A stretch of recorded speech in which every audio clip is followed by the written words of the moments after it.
Olá, bem-vindos à nossa conversa de hoje. Vamos mergulhar num tema central, né, para a fé cristã, o caminho da salvação. E para guiar a gente, temos um resumo bem direto da carta aos Romanos, um documento que tenta organizar, assim, os passos essenciais dessa jornada, sabe? Como tá lá nesse texto bíblico. A nossa ideia aqui é seguir essa linha de raciocínio que o resumo propõe, entender a lógica por trás e, bom, os pilares dessa visão da salvação, ok? Vamos desvendar isso. Com certeza. É um ponto de partida muito interessante. Romanos é aquela referência clássica, né, para quem quer entender a doutrina da salvação no cristianismo. E ter um resumo assim, que já seleciona e organiza os versículos-chave em sequência, ajuda muito. Dá uma estrutura clara para a gente ver como esse argumento específico é construído no material. Vamos lá. Tô estabelecendo o que seria, tipo, a condição básica de todo mundo. Ele cita Romanos, capítulo 3, versículo 23, pois todos pecaram e estão destituídos da glória de Deus. A palavra forte aí, segundo a fonte, é todos, sem exceção. É o ponto de partida mesmo. Sim, e essa universalidade é a base de tudo que vem depois, pelo menos nesse material que a gente está olhando. A implicação disso, como o documento explica, é profunda. O pecado não é só uma falha moral aqui e ali, mas algo que cria uma separação mesmo, né? Uma barreira entre a humanidade e Deus, a tal glória de Deus. Estar destituído é isso, não ter acesso, estar afastado da fonte da vida. É a condição inicial de todo mundo, segundo o texto. Aham. E essa condição inicial, seguindo a linha aqui do resumo, tem uma consequência, né? E bem séria. O material vai para Romanos 6, versículo 23, a primeira parte, pois o salário do pecado é a morte. Nossa, é uma frase forte. O que seria essa morte na interpretação do documento? Olha, o texto que a gente está usando faz questão de dizer que essa morte não é só, tipo, o fim da vida física. Não.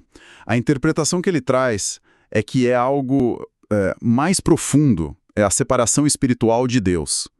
E que pode ser eterna. É a consequência direta lógica daquela separação que o pecado causou lá no início. Se o pecado afasta da glória, da vida, então o salário, o pagamento justo por isso é essa separação final, essa morte espiritual. O material enfatiza bastante a seriedade disso, sabe? Para mostrar por que uma solução seria necessária. Entendi.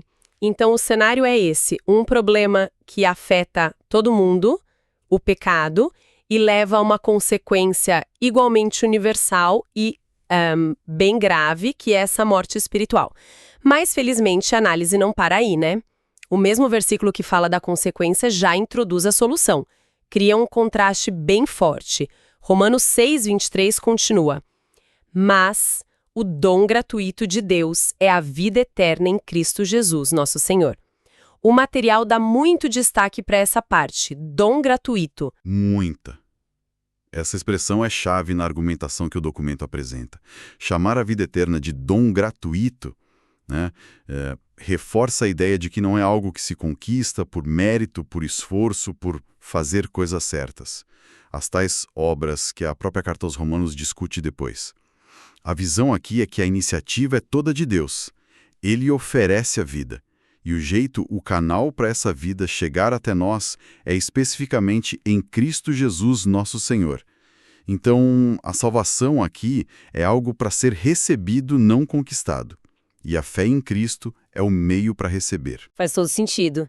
Se a condição é universal e a consequência intransponível para a gente, a solução tinha que vir de fora mesmo. Mas como é que essa oferta se sustenta? Qual é a base para a gente acreditar nesse dom gratuito? O documento fala de uma prova, uma demonstração bem concreta do amor de Deus. Ele nos leva para Romanos 5, versículo 8. Mas Deus demonstra seu amor por nós. Cristo morreu em nosso favor, quando ainda éramos pecadores. O ponto que o texto ressalta aqui é o quando isso aconteceu. Exatamente. O timing é apresentado como fundamental para entender a natureza desse amor. Não foi um sacrifício por gente boa, por quem merecia, né? Foi quando ainda éramos pecadores. Ou seja, quando a gente estava naquela condição de separação, de inimizade com Deus, que foi dita antes. E aí entra o conceito que o documento menciona, de morte substitutiva. A ideia que ele articula é que a morte de Cristo não foi só um fim trágico, mas um ato intencional, no lugar de outros. Ele toma para si a consequência do pecado, a morte, a separação, no lugar de quem pecou. É isso que o material destaca. Então a cruz nesse contexto não é só um símbolo, mas é o ato central que prova e torna possível essa oferta de amor. Precisamente. Se conectarmos isso ao quadro geral que o documento está montando, a cruz é o ponto central dessa demonstração de amor no argumento do texto. É a prova máxima, definitiva desse amor de Deus que busca a reconciliação, que supera a barreira do pecado, que ele mesmo disse que a gente não podia superar sozinho. É a base, digamos assim, para que o dom gratuito da vida eterna possa ser oferecido de forma justa e amorosa, segundo essa leitura. Sem a cruz, essa oferta ficaria meio solta, né? Na lógica do material. Entendido, entendido. A oferta da feita, então, e está baseada nesse ato de amor, de sacrifício. Agora, como é que alguém individualmente pega para si essa salvação? Como recebe? O material detalha isso usando o capítulo 10 de Romanos. Primeiro, o versículo 9. Se você confessar com a sua boca que Jesus é Senhor e crer em seu coração que Deus o ressuscitou dentre os mortos, será salvo. Parece que tem duas coisas aí, né? Crer e confessar. Isso. O documento sublinha bem essa dupla exigência. Tem a parte de dentro e a parte de fora, digamos assim. A fé, a crença, tem que estar no coração. Isso indica uma convicção pessoal, profunda, transformadora naquilo que é central para a fé cristã, a ressurreição de Cristo. A ressurreição, para essa visão, é a prova de Deus de quem Jesus era e do valor da sua obra, incluindo a morte substitutiva. Mas essa crença interna, segundo o texto, ela pede uma expressão externa. Confessar com a boca. Dizer publicamente, Jesus é Senhor, significa reconhecer a autoridade dele, a divindade e se submeter a ele. Não são coisas separadas, mas tipo dois lados da mesma moeda da resposta de fé. Certo. E essa ideia de resposta é reforçada por outro versículo que o documento cita, Romanos 10:13. Porque todo aquele que invocar o nome do Senhor será salvo. Como isso se encaixa com o crer e o confessar? O documento usa esse versículo para mostrar que a promessa é ampla, é universal. A expressão todo aquele é chave. Mostra que a salvação está aí para qualquer um, não importa a origem, o passado, nada disso. E invocar o nome do Senhor, no contexto do versículo 9 que a gente acabou de ver, não é só falar por falar. É a expressão dessa fé que confia em Jesus como Senhor, Salvador, aquele que ressuscitou. Então, invocar o nome dele seria o ponto alto dessa resposta de fé e confissão. Isso levanta uma questão importante sobre a interação entre convicção interna e a expressão externa da fé, como apresentado aqui, né? A estrutura sugere uma ligação bem forte entre crer e declarar. Tá claro. Então, a gente viu o problema, a solução, a prova do amor e agora o jeito de receber. Qual é o resultado imediato para a pessoa que responde assim, com fé e confissão? De acordo com a análise do documento, né, o texto aponta para um novo tipo de relação com Deus. Cita Romanos 5, versículo 1. Tendo sido, pois, justificados pela fé, temos paz com Deus por nosso Senhor Jesus Cristo. A palavra que salta aos olhos aqui é justificados. O que significa isso nesse contexto, segundo o resumo? Essa explicação da justificação, dikaiosne, lá no grego, que o material traz, é crucial. Não é que a pessoa se torna perfeita do dia para a noite sem pecado. Não é isso. É mais como um veredito num tribunal divino. Por causa da fé em Cristo e no que ele fez, Deus declara aquela pessoa justa aos olhos dele. É um status que é dado, não conquistado. A justiça de Cristo é como que creditada na conta de quem crê. E a consequência direta disso, a mais importante que o documento ressalta, é a paz com Deus. Lembra daquela separação lá do começo, a barreira do pecado? A justificação tira essa barreira, acaba a hostilidade, a alienação. Começa um relacionamento de paz, de aceitação, de comunhão com Deus. E tudo isso, claro, por nosso Senhor Jesus Cristo, que é quem faz essa ponte. Essa ideia de paz com Deus soa como uma mudança muito grande, mas configura essa nova condição. Essa paz, essa justificação pode ser perdida? O documento parece responder isso de um jeito bem forte, usando uma das passagens mais conhecidas, talvez, de Romanos, lá no capítulo 8, versículos 38 e 39. Ah, sim. Essa passagem é apresentada quase como o ponto máximo da segurança de quem crê. O texto citado é aquele: "Pois estou convencido de que nem morte, nem vida, nem anjos, nem demônios, nem o presente, nem o futuro, nem quaisquer poderes, nem altura, nem profundidade, nem qualquer outra coisa na criação será capaz de nos separar do amor de Deus que está em Cristo Jesus, nosso Senhor." É uma afirmação muito forte e abrangente. É muito poderosa mesmo. Como é que o material analisa o alcance disso? O que significa essa lista toda? A análise que o documento faz dessa parte destaca justamente essa amplitude, né? É quase como se o autor Paulo tentasse listar todas as forças imagináveis que poderiam, sei lá, ameaçar esse relacionamento com Deus. Ele coloca opostos da existência, morte e vida, poderes espirituais, anjos e demônios, o tempo, presente e futuro, forças do universo ou autoridades, poderes, altura, profundidade, e no final, para garantir, eles jogam nem qualquer outra coisa na criação. A conclusão é categórica, né? Pelo menos na interpretação do documento. Nenhuma dessas forças, não importa quão poderosa, pode quebrar esse laço de amor que Deus fez com quem está unido a Ele por Cristo Jesus. Essa é a base para aquilo que o material chama de esperança firme do cristão. A certeza de que a salvação, uma vez recebida de verdade pela fé, não depende da nossa capacidade de segurar, mas da fidelidade e do poder do amor de Deus. Bom, então percorremos todo um caminho aqui, bem delimitado pelo material, da condição inicial até essa segurança final. Se a gente fosse refazer essa jornada que o documento descreve, resumir essa sequência lógica, como ficaria?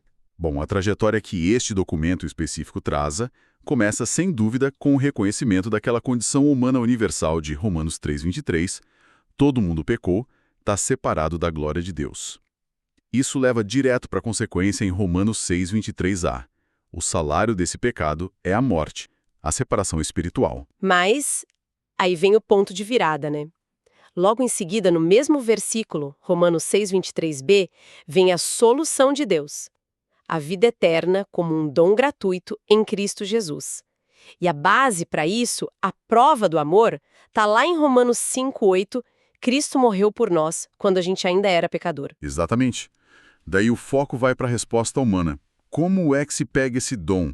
Romanos 10, versículos 9 e 13, como o material cita, mostram o caminho. Crer no coração que Deus ressuscitou Cristo e confessar com a boca que Ele é Senhor, invocando o nome dele. Essa resposta de fé leva ao resultado imediato de Romanos 5:1, a justificação ser declarado justo que traz a paz com Deus. E para fechar, essa nova relação vem com uma garantia poderosa, né? Aquela de Romanos 8, 38, 39, de que nada pode separar quem crê do amor de Deus em Cristo. Então, o que tudo isso significa em essência, segundo esse resumo? A sequência que ele tira de Romanos é: pecado leva à morte, Deus oferece um dom gratuito, vida eterna por Cristo, a prova é a cruz, o método para receber é fé e confissão, o resultado é justificação e paz, e a garantia é a segurança eterna. É um fluxo bem claro, né? Sim. O material consegue montar um mapa, digamos, bem coevo e progressivo para entender a salvação, usando esses versículos específicos de Romanos como pontos de referência. Ele oferece uma estrutura, assim, bem organizada para entender essa perspectiva. Reconhecer necessidade, ver a provisão de Deus em Cristo, entender a resposta humana pela fé, e os resultados de paz e segurança que vêm dessa união com Deus. É interessante notar como a escolha e a ordem desses versículos específicos nesse documento criam um argumento tão direto, tão sequencial. É uma ferramenta útil, sem dúvida, para quem quer entender essa linha de raciocínio sobre salvação em Romanos. Com certeza.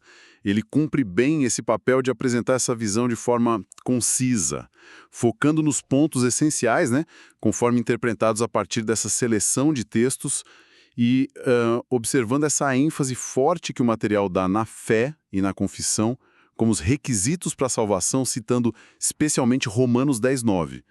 Se você confessar e crer, será salvo. Isso deixa a gente com um ponto interessante para pensar, né? Que vem diretamente do foco desse resumo. E qual seria esse ponto? Bom, se a salvação é recebida pela fé e pela confissão, e o documento reforça que não é por obras, por mérito, como é que essa mensagem se articula com o papel das ações, do comportamento, na vida de alguém que já creu e confessou? O resumo marca bem o ponto de entrada na salvação, mas ele não avança muito na vida que se segue a isso. A própria carta aos Romanos, claro, explora muito a relação entre fé e obras, justificação e santificação. Mas isso já iria além do escopo desse resumo específico, que está bem focado nos passos iniciais para obter a salvação. Fica essa questão, né? Como essa fé inicial, tão enfatizada aqui, se desdobra na prática da vida cristã. É um tema que o texto maior de Romanos com certeza aborda. Excelente ponto para a reflexão final. Uma questão que nasce justamente da força e também dos limites do material que a gente analisou hoje. E com isso a gente encerra essa nossa exploração focada nesse resumo específico do caminho da salvação, como apresentado na carta aos Romanos.